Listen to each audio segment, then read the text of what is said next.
Think you're smarter than a lunatic? Well, you might think differently after this story, because in 1855, one man from Middleton was on his way to the Lancaster Asylum under the watch of an officer assigned to escort him. He'd been deemed insane, but he was pleasant, cooperative, almost too cooperative. They stopped at the inn for the night, and while the officer slept, the lunatic quietly searched his pockets and found the official order for his own commitment. He woke up super early the next morning, walked straight to the asylum, and told the staff, "Listen, I'm bringing you a patient later today."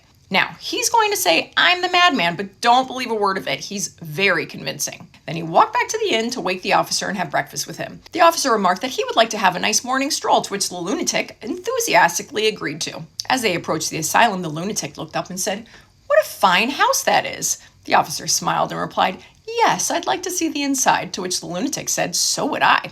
And so they made their way towards that fine house. The officer rang the bell, but as he started frantically searching his pockets for the paperwork, the lunatic handed it over himself, saying, "This is the man I told you about. Very disturbed. Shave his head and get him in a straitjacket right away."